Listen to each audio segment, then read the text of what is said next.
Yeah, go on. Right, cool, mate. Evening, everyone. It's Boxing Gossip here, and I am joined by Jet from the live show. If you listen to the live show every Thursday, you'll have heard Jet call in several times. He's one of our regular callers. Jet, you've got your own channel as well. It's the Boxing Discussions channel. How are you finding life with your own YouTube channel so far? Yeah, it's all right. I've got some positive comments, mostly positive actually. Some negative comments like switch up the lighting, but I think we've all got that. We're all recreational YouTubers out here, so we're just doing our thing. So it's all good.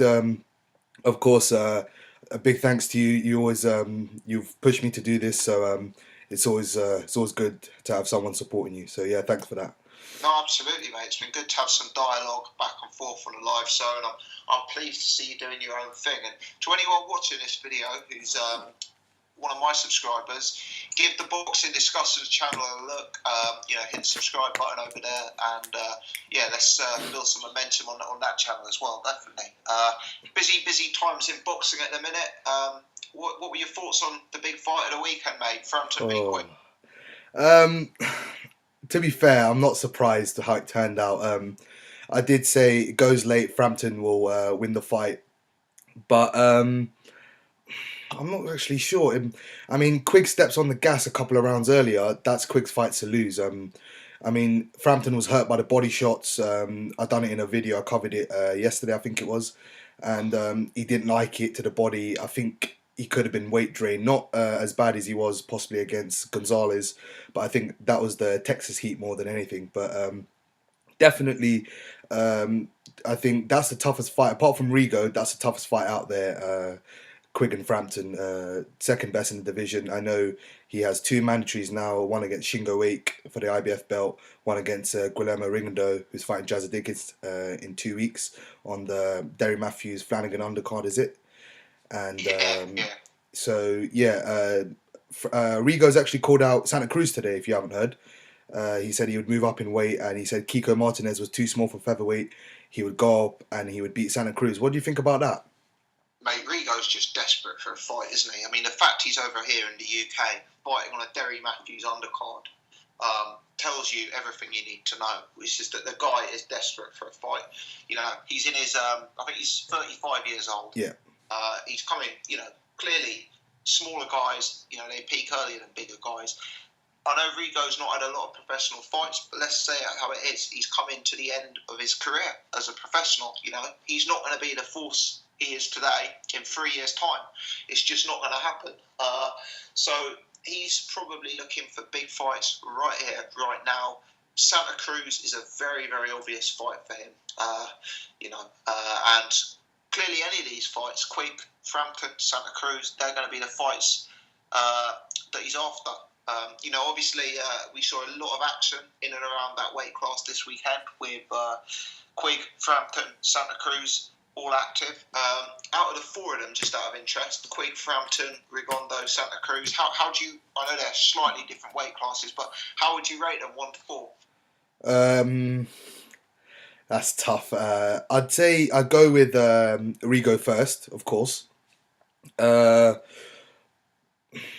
It's not going to be a popular pick, I know, but Santa Cruz second. The way he neutralized Abner Mares, and even yesterday, was it, a day before even, against Kiko Martinez, I think he threw 142 punches in the first round. They both threw over 1,000 punches in 5 rounds. So it shows he's a high volume puncher, and he's a really solid operator, I think, at featherweight. I think he can at least compete and beat most of the contenders. Selby will give him a really good fight. I think Santa Cruz can beat Gary Russell Jr. I think he'll lose to Lomachenko though. So I put him 2 just because of that. And he's won 3 world titles in 3 different weight classes. Frampton third, Quigg fourth. Not on talent, but on pure achievement and skill as well. Quigg actually showed me that he has a lot more to offer. The way he was slipping Frampton's punches, a lot of head movement, a lot of lateral movement, upper body movement.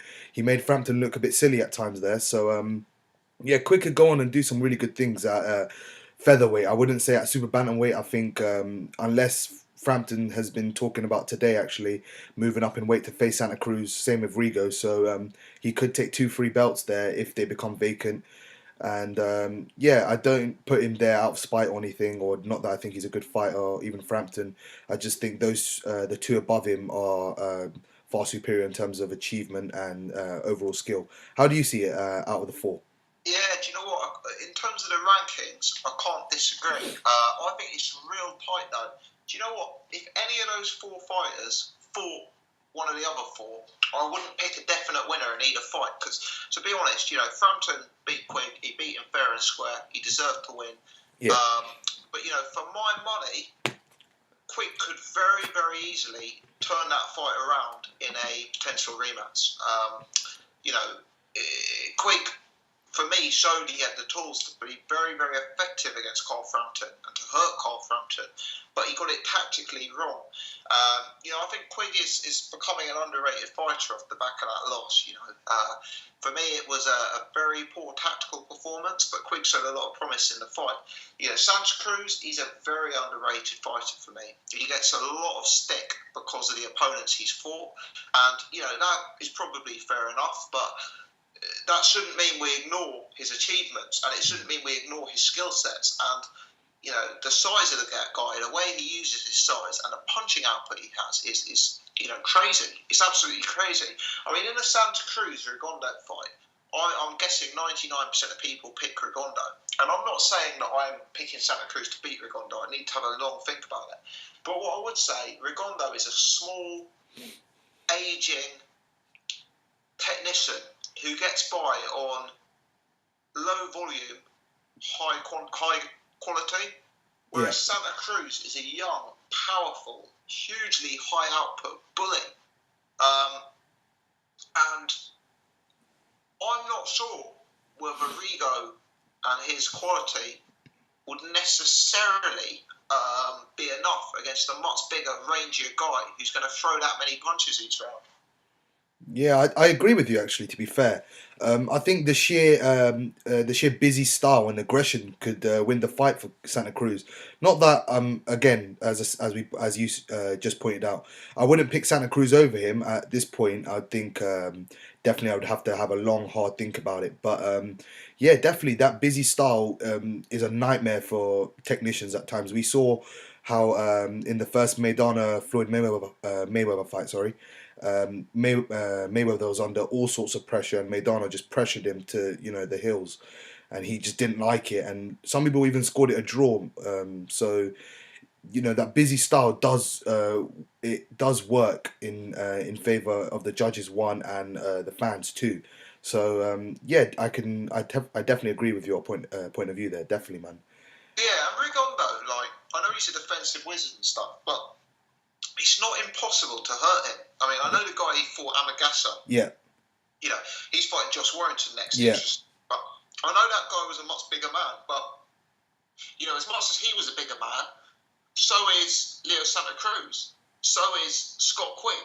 And that Amagasa was able to get to Rigondeaux at times and hurt him, physically. As Rigondeaux gets older, as he maybe fights guys who are classier than Amagasa, but with that size difference, is it impossible to assume that, I think it's very possible that a guy like Scott Quigg or that a guy like Leo Santa Cruz could actually hurt Rigondeaux in there. Yeah, definitely.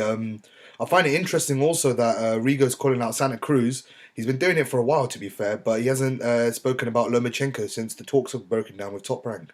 What do you think about that? Because Lomachenko and Bob Arum they're all in talks. Top Rank, obviously, because Nicholas Walters is also a Top Rank fighter. They're in talks for a fight in April. What do you think about that? And Rigo as well. What do you think between those Rigo and Lomachenko and a possible Lomachenko Walters fight? What do you think? When you've got very, very good technicians, very good amateur fighters, yeah, I typically break them down into two categories. You've got the Floyd Mayweathers and the Rigondeaux, who are low volume, maybe counter punchers, definitely technicians, maybe low, as I say, low volume, real high caliber punchers, right? Yeah.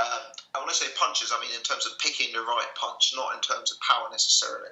The other category are the guys who are my favourite guys to watch. The guys like Billy Joe Saunders, who are slick, defensively minded technicians, but at the same time bring fast hands, bring rapid fire combinations, and bring high output aggression. And for me, this is why I prefer Lomachenko to Rigondo. Rigondo, he's a great fighter, he's a great technician, and I love pure boxing. But if I'm honest, even I struggle to stay entertained during some of his fights. Whereas for me, Lomachenko is so busy in the ring, he's doing so much so quickly. He is a real entertaining fighter in a similar sense to Billy Joe Saunders. I know they're very different weight classes, but I think there's some similarities there between the two. For me, Rigondo, I know he's been very good in the past. I need some convincing of it moving into mid-2016. He's been so inactive. The level of competition he's going to be fighting against Jazza Dickens hasn't been world level. I mean, if we look at his last fight, not pure world level, let's put it that way. Yeah. He's an aging guy. He's had a long amateur career. When you combine age with inactivity, with lower caliber opposition, it becomes quite nervous for me. And a guy like Lomachenko, I'd probably edge to. As for Lomachenko versus Nicholas Walters, again, I am of the belief, and Walters is a decent fighter, but for me, he is someone who can be outboxed. He is I'm not saying he lacks versatility, but Lomachenko versus Walters could become a similar fight to Frampton versus Quigg. With Walters wanting to come forward, wanting to press the pace, wanting to throw the heavy shots, and Lomachenko really just having the pure boxing capability to outfox him. And as they say, a good boxer probably beats a good puncher. And I know Walters is more than that, but Lomachenko really is elite. Yeah, I totally agree. Do you think Lomachenko beats everyone at 126 and 130? Because there are obviously the elite fighters at 126. Gary Russell Jr., Lee Selby, Santa Cruz, and at 130 they have. I'm not sure if you're familiar with them, but Takashi Uchiyama, Takashi Miura just lost his WBC title to Francisco Vargas. No, he's obviously lost to Salido in his third fight, and Rocky Martinez is also there. So, do you think he beats everyone at 126 and 130, or do you think that he could potentially lose to one of them? What weight does in terms of pounds? What does Lomachenko usually campaign at? 126 featherweight it is. It's 126, Yeah. is it? Yeah. And what's Selby? Is Selby? Selby's a featherweight. He's IBF featherweight champion. He just he beat Montiel in his last fight, and he beat Gradovic for the title. So is that at 130? Is it? No, that's 126. So they fight at the same class, weight class. Same level, yeah. Yeah. I mean, Lomachenko versus Selby would be a fascinating matchup for me. Selby on his day looks unbeatable for my money. He looks world class. I'd certainly love to see that fight. As for the 130-pound mix, I'm not as well versed on that division as you are. Typically, unless there's certain fighters to get behind and get interested in, I don't tend to watch those guys so much. I'm not too strong on the Far East scene as well, so I couldn't really comment about Lomachenko against those guys. What I would say, there isn't really a fighter out there right now that I would confidently pick to beat Lomachenko. Okay. Yeah, I totally agree. Actually, Uchiyama is a big banger from Japan. He's supposed to be facing Fortuna because the WBA are trying to put their belts together. So that's one. And Miura is another Japanese banger as well. He lost to Francisco Vargas. Francisco Vargas is Mexican who's slated to face Orlando Salido next. So that'll be a really good fight, actually. And Rocky Martinez is the Puerto Rican who lost to Ricky Burns when he came over to Scotland, and he lost his unbeaten record. So if you might remember that fight, that's another fight. Yeah. So those are the top fighters at the division. But there are some other solid fighters you might hear here and there. But really good division 130, I think. But I think Lomachenko beats them all, in my opinion. That's just my opinion. Yeah, I'm yet to see someone to beat him, but it's let's hope some of these matchups get made. I'm just going to stop the recording there, okay? Yeah, cool.